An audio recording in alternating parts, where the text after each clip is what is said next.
wants me to be on for this?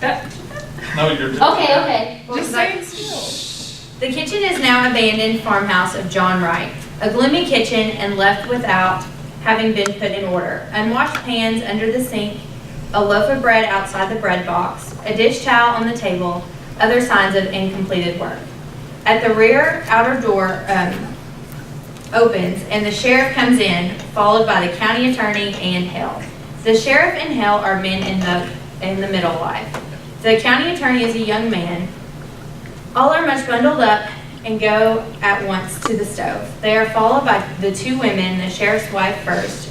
She is a slight, weary woman and a thin, nervous face.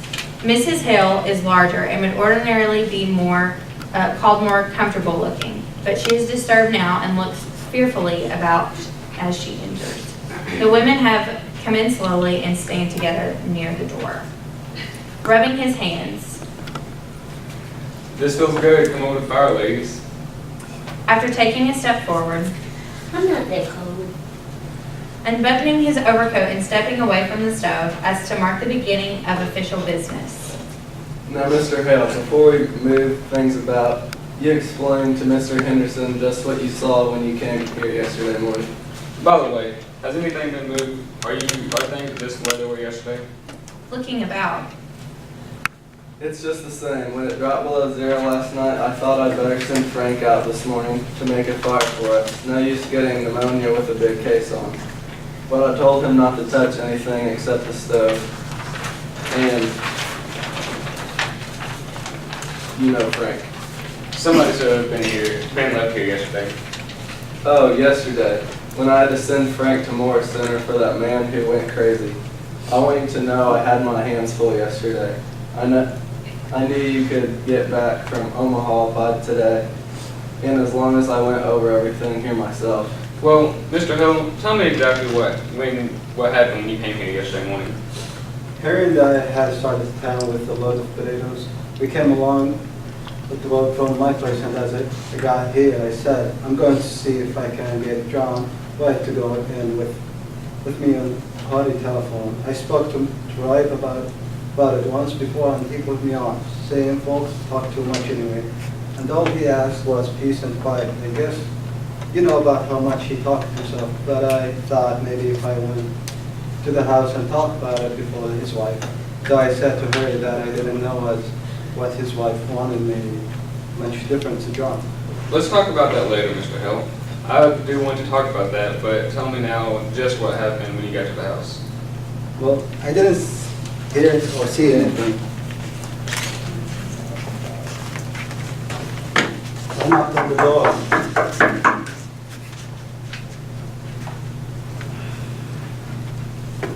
And still it was all quiet inside. I knew they must be up. It was past 8 o'clock, so I knocked again. And I thought I heard about somebody say, come in. It wasn't true. I'm not sure yet, but I opened the door. This door. indicating the door by which the two women were standing, And there in that rocker pointing to it. sat Mr. Wright. They all look at the rocker. What was she doing? She was walking back and forth. She had her phone in her hand and was kind of pleading it. And how did she look? Well, she looked queer. How do you mean queer? Well, as if she didn't know what she was going to do next, and it kind of done up. How does she seem to feel about your coming? Why? I don't think she minded. One way or other, she didn't pay much attention. I said, how do Mrs. Wright is called, ain't it? And she said, is it? And went on kind of breathing at her phone. Well, I was surprised she didn't ask me to come up to the stove or sit down, but just sat there, not even looking at me. So I said, I want to see John. And then she laughed. I guess you would call it a laugh. I thought her and the team outside. So I said a little shocked. Can't I see John? No, she says, kind of though, like, ain't he home? Says I. Yes, says she. He's home, then why can't I see him? I asked her, out of patience, because he's dead. Says she. Dead? Says I. She just nodded her head, not getting a bit excited but walking about and forth. Why, where is he? Where is he? Says I. Not knowing what to say, she just pointed upstairs, like that. Himself pointing to the room above. I got up with the idea of going up there. I walked from there and to here there it says, why that did he die off? Oh my God, he's dead. He died of a rope around his neck, says she. And I just went on pleading at her. Oh, well, I went out and called Harry. I thought I might need help. We went upstairs and there he was, laying. I think I'd rather have you go into the upstairs where you can point it all out. Just go on now with the rest of the story. Well, my first thought was to get that rope off. It looked, Stops. His face twitches. but Harry, he went up to him and he said, no, he's dead all right. And we would better not touch anything. So we went back downstairs. She was still there. She was still sitting that same way. Has anybody been notified? I asked. No, says she. I'm concerned. Who did this, Mrs. White? Said Harry. He said it is business-like. And she stopped breathing after a while. I don't know, she said. You don't know? Says Harry. No, says she. Weren't you sleeping in the bed with him? Says Harry. Yes, says she. But I was on the side. Somebody slipped rope around his neck and strangled him. And you didn't wake up, says Harry. I didn't wake up, she said after him. We must look as if we didn't see how that could be. Well, after a minute, she said, I sleep sound. Harry was going to ask her more questions, but I said maybe we ought to let her tell her story first to the coroner or the sheriffs. So Harry went as fast as he could to a burglar place where there is a telephone. And what did Miss Wright do when she knew that you had gone to the corner? She moved from that chair to this one over here Pointing to the small chair in the corner. and just sat there with her hands held together and looking down. I got feeling that I ought to make some conversation, so I said I had come in to see if John wanted to put in a telephone. And at that she started to laugh, and then she stopped and looked at me, scared. The county attorney, who has put his notebook out, makes a note. I didn't know. Maybe it wasn't scared. I wouldn't like to say it was. Soon Harry got back, and then Dr. Lloyd came. And you, Mr. Pugh. And so, I guess that's all I know that you don't. Looking around. I guess we'll go upstairs first and then out to the barn and around there. To the sheriff. You're convinced that there was nothing important here? Nothing that would point to any motive? Nothing here but kitchen things. The county attorney, after again looking around the kitchen, opens the door of the cupboard closet. He gets up on a chair and looks on the shelf. Pulls his hand away, sticky. Nothing here but kitchen things. Oh, here's a nice mess. The women draw nearer. To the other woman. Oh, her fruit. It did freeze. To the lawyer. She worried about that when it turned so cold. She said the fire would go out and her jars would break. Well, can you beat the woman held for murder and worrying about her preserves? I guess before we're through, she may have something more serious than preserves to worry about. Well, women are used to worrying over trifles. The two women move a little closer together. With the gallantry of a young politician. And yet, for all their worries, what would we do without the ladies? The women do not unbend. He goes to the sink, takes a dipper full of water from the pail, pouring it into the basin, washing his hands. Started to wipe him on the roller towel. Turns for a cleaner place. Dirty towels. Kicks his foot against the pan under the sink. Not much of a housekeeper, would you?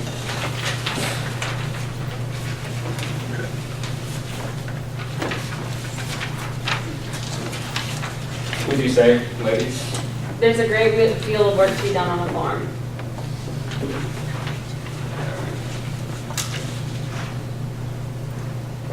be sure, and yet I know there are some Dixon County farmhouses which do not have roller pallets. He gives it a pull to expose its length again. Those towels get dirty awfully quick. Men's hands aren't always as clean as they might be.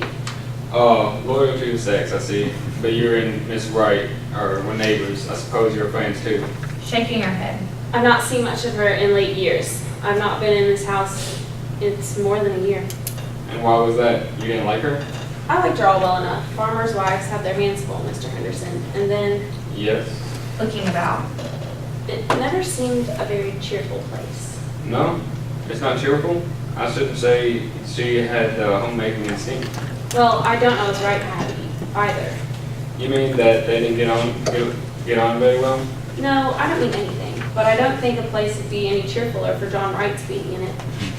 I'd like to talk more of that a little later. I want to get the lay of the things upstairs now.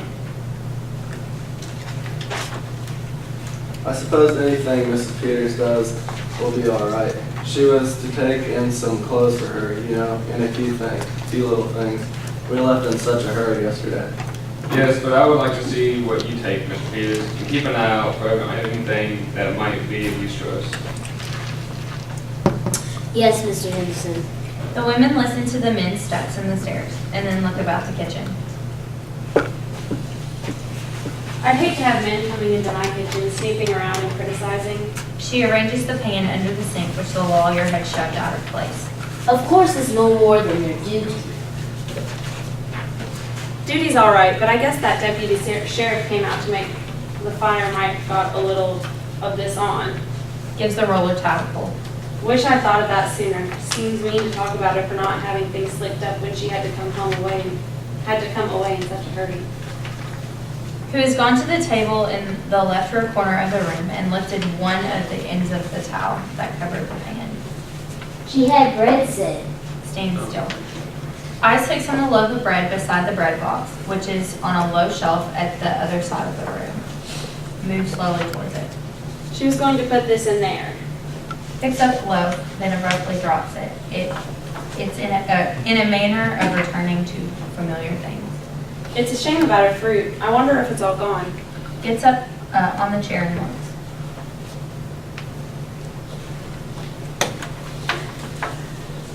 I think there's some here that's all right, Mrs. Peters. Yes, here. Holding it towards the window. This is cherries, too. Looking again. I declare I believe that's the only one. Gets down, bottle in her hand. Goes to the sink and wipes off the outside.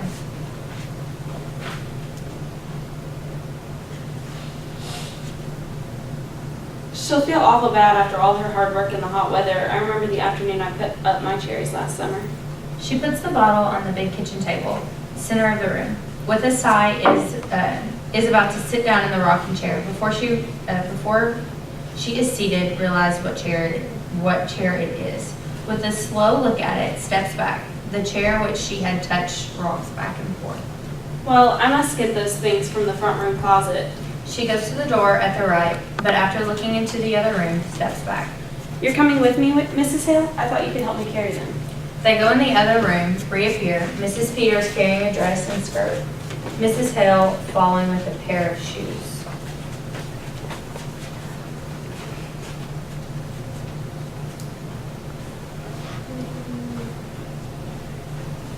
My, it's cold in there. She puts the clothes on the big table and hurries to the stove, examining the skirt. Right was close. I think maybe that's why she kept so much to herself. She didn't even belong to the ladies' aid. I suppose she felt she couldn't do her part, and then you don't enjoy things when you feel shabby. She used to wear pretty clothes and be lively, but then she was Minnie Foster, one of the town girls singing in the choir. But that was 30 years ago. This all you was to take in? She said she wanted an apron. I think maybe she said she wanted an apron. Funny thing to want, for there isn't much to get you dirty in jail. Goodness knows. But I suppose just to make her feel more natural. She said they was in the top drawer in the cupboard. Yes, here. And then her little shawl that always hung behind the door. Opens stair door and looks. Yes, it's here. quickly shuts the door leading upstairs. Mrs. Peters, Yes, Mrs. Hill. do you think she did it? In a frightened voice. Oh, I don't know. Well, I don't think she did. Asking for an apron and her little shawl, worrying about her fruit. Starts to speak, glances up where footsteps are heard in the room above, in low voices. Mr. Peters says it looks bad for her. Mr. Henderson is awful sarcastic in his speech, and he'll make fun of her saying she didn't wake up. Well, I guess John Wright didn't wake when they was slipping that rope under his neck. No, it's strange. It must have been done awful crafty still. They say it was such a funny way to kill a man, ringing it up all like that. That's just what Mr. Hale said. There was a gun in the house. He says that's what he can't understand. Mr. Henderson said, coming out, that what was needed for the case was a motive, something to show anger or sudden feeling. She was standing by the table. Well, I don't see any signs of anger around here. She puts her hand on the dish towel which lies on the table. Stands looking down at the table, one half of which is clean, the other half messy. It's wiped to here. Makes a move as if to finish the work, then returns and looks at the loaf of bread outside the bread box. Drops towel in the voice of coming back to familiar things. Wonder how they're finding things upstairs. I hope she had it a little more read up there. You know, it seemed kind of sneaky, locking her up in town and then coming out here and trying to get her own house to turn against her. But Mrs. Hill, the law is the law. I suppose it is. Better loosen up your things, Mrs. Peters. You won't feel them when you go out. Mrs. Takes off her fur toupee, goes to hang it on the hook on the back room, stands looking at it under the part of the small corner table. She was piecing a quilt. She brings a large sewing basket, and they look at the bright pieces. It's a log cabin pattern. Pretty, isn't it? I wonder if she was going to quilt it or just knob it. Footsteps have been heard coming down the stairs. The sheriff enters, followed by Hale and the county attorney.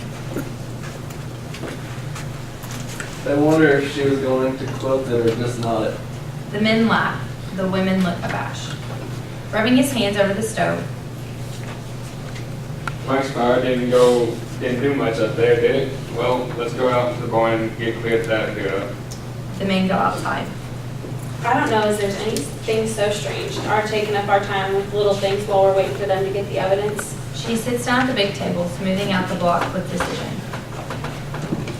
I don't see as it's anything to laugh about. Apologetically. Of course, they've got awful important things on their mind. Pulls up a chair and joins Miss Kell at the table, examining another book.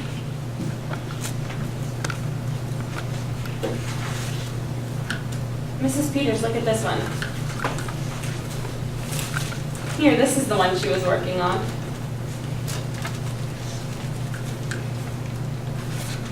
And look at the sewing. All the rest of it has been so nice and even. And look at this. It's all over the place. Why, it looks as if she didn't know what she was about. After she had said this, they look at each other, then start to glance back at the door. After an instant, Miss Hale has pulled a knot and ripped the sewing. Oh, what are you doing, Mrs. Hale? Just pulling out a stitch or two that's not sewed very good. Guarding a needle. Bad sewing always made me fidgety. Nervously. I don't think we ought to touch things. I'll just finish up this end. Suddenly stopping and leaning forward. Mrs. Peters, Yes, Mrs. Hale. what do you suppose she was so nervous about? Oh, I don't know. I don't know if she was nervous. I sometimes so awful queer when I'm just tired. Mrs. Hill starts to say something, looks at Mrs. Peters, and then goes on sewing. Well, I must get these things wrapped up. They may be through sooner than you think. Putting apron and other things together.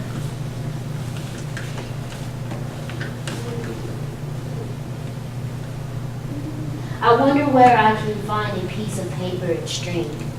In that cupboard, maybe? Looking in the cupboard. Why, here's a bird cage. Holds it up.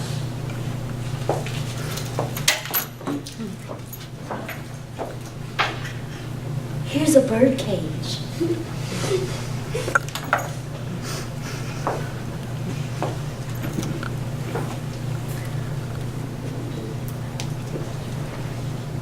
she have a bird?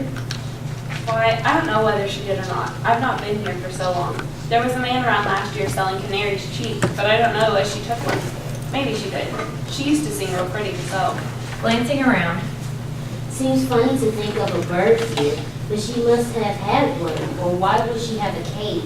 I wonder what happened to it. I suppose maybe the cat got it. No, she didn't have a cat. She's got the feeling some people have about cats, being afraid of them. My cat got in her room and she was real upset, asking me to take it out. My sister Bessie was like that. Queer, ain't it? examining the cage. Why, look at the door. It's broke. One of the hinges has been pulled apart. Looks as if someone might have been rough with it. Why, yes. She brings the cage forward and puts it on the table.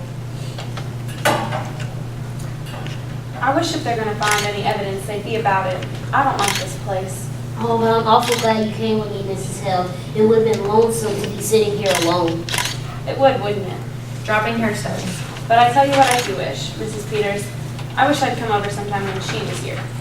I wish I had. I wish I had come over sometime when she was here. I wish I had. But of course, you were awful busy, Mrs. Hill. Your house and your children. I could have come. I stayed away because it wasn't cheerful, and that's why I ought to have come. I've never liked this place. Maybe because it's down in a hollow and you don't see the road. I don't know what it is, but it's a lonesome place and always was. I wish I'd come over to see Minnie Foster sometimes. I can see now. Shakes her head. Well, you must have reproached yourself, Mrs. Hill. Somehow we just don't see how it is with other folks until something comes up. Not having children makes less work, but it makes a quiet house. And Wright out to work all day and no company when he did come in. Did you know John Wright, Mrs. Peters? Not to know him. I mean, I've seen him in town. They say he's a good man.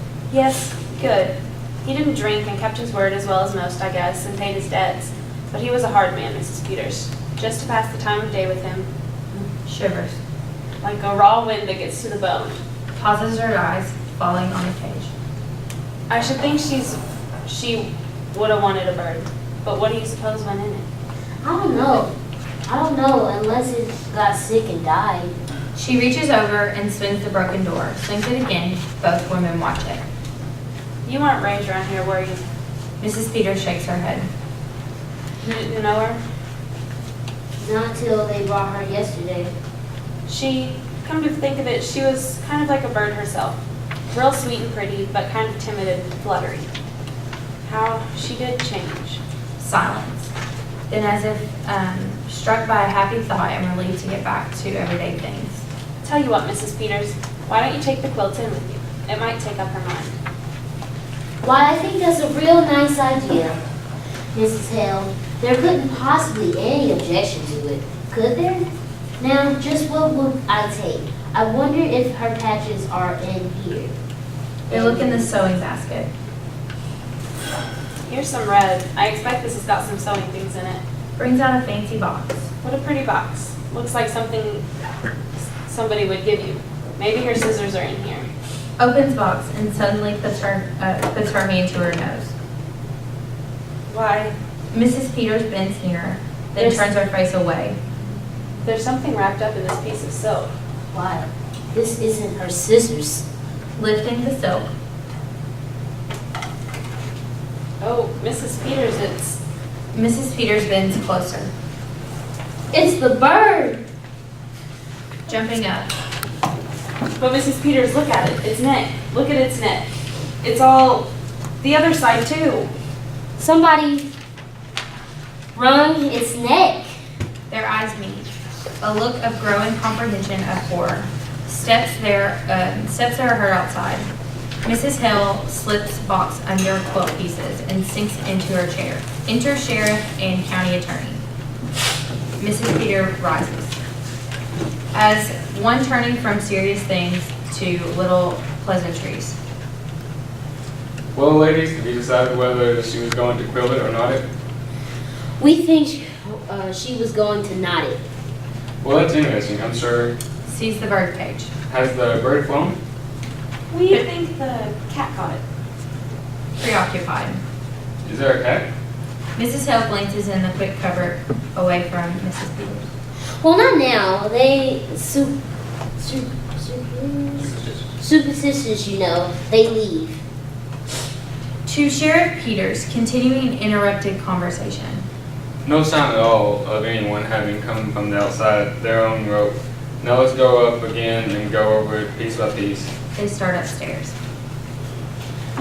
It would have been someone who knew just the... Mrs. Peters sits down. The two women sit there, not looking at one another, but as if peering into something, and at the same time holding back.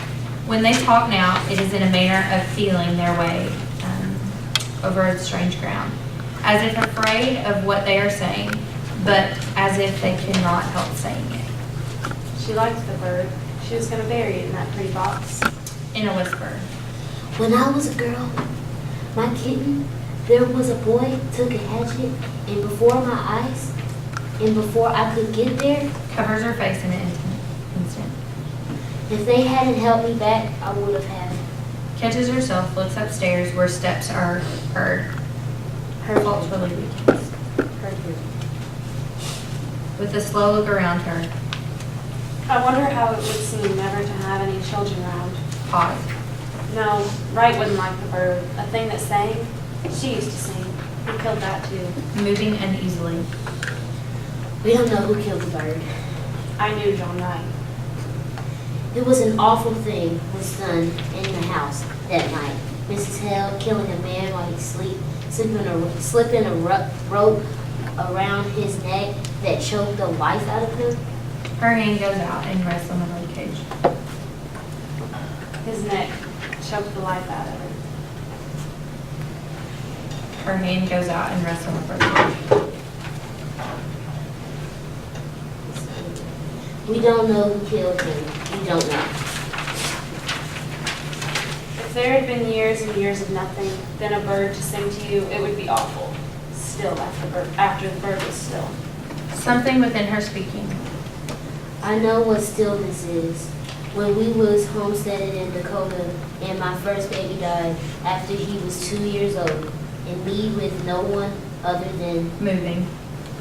How soon do you suppose they'll be through looking for the evidence? I know what stillness is. Putting herself back. The law has got to punish crime, Mrs. Hill. As if, not as if answering that. I wish you'd seen Minnie Foster when she wore a white dress with blue ribbons and stood up there in the choir and sang. A look around the room. Oh, I wish I'd come over here once in a while. That was a crime. That was a crime. Who's going to punish that? Looking upstairs. We must take one. I might have known she needed help. I know how things can be for women. I tell you, it's queer, Mrs. Peters. We live close together and we live far apart. We all go through the same things. It's all just a different kind of the same thing. Brushes her eyes, noticing the bottle of fruit. Reaches out for it. If I was you, I wouldn't tell her the fruit was gone. Tell her it ain't. Tell her it's all right. Take this in to prove it to her. She may never know if it was broke or not. Takes the bottle, looks about for something to wrap it in. Takes the petticoat from the clothes brought from the other room. Very nervously begins winding this around the bottle in a false voice.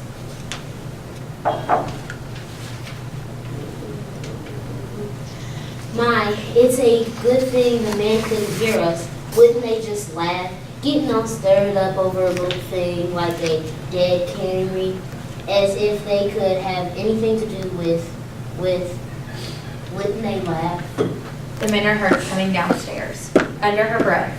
Maybe they would. Maybe they wouldn't. No, Peter, it's all perfectly clear except the reason for doing it. But you know, Jerry, when it comes to women, if there is some definite thing, something to show, something to make a story about, the thing that would connect up with this strange way of doing it. The women's eyes meet for an instant. Enter Hale from the outer door. Well, I've got the team wrong, I'm pretty cold about that. I'm going to stay here a while by myself. To the sheriff. You can send Frank out for me, can't you? I want to go over everything. I'm not satisfied that we can't do better. Do you want to see what Mrs. Peters is going to take in? The lawyer goes to the table, picks up the apron, laughs. I guess they're not very dangerous things the lady have picked out. Moves a few things about, disturbing the quilt pieces which cover the box. Steps back. No, Mrs. Peters doesn't need supervising. For that matter, a sheriff's wife is married to the law. Ever think of that way, Mrs. Peters? Not just that way. Chuckling. Married to the law. Moves towards the other room. I just want you to come in here a minute, George. We ought to take a look at these windows. Oh, windows. We'll be right out, Mr. Hale. Hill goes outside. The sheriff follows the county attorney into the other room. Then Mrs. Hill rises, hands tied together, looking intensely at Mrs. Peters, whose eyes make a slow turn, finally meeting Mrs. Hill's. A moment, Mrs. Hill holds her. Then her own eyes point to the way to where the box is concealed. Suddenly, Miss Peters throws back the quilt pieces and tries to put the box in the bag she is wearing. It is too big. The box opens, starts to take out the bird, cannot touch it, goes to pieces, stands there helpless. Sound of a knob turning in the other room. Miss Hale snatches the box and puts it in the pocket of her big coat. Enters the county attorney and sheriff. Well, Henry, at least we found out that she was not going to quilt it. She was going to, what is that called? What do you call it, ladies? Her hands against her pocket. We call it not it, Mr. Henderson.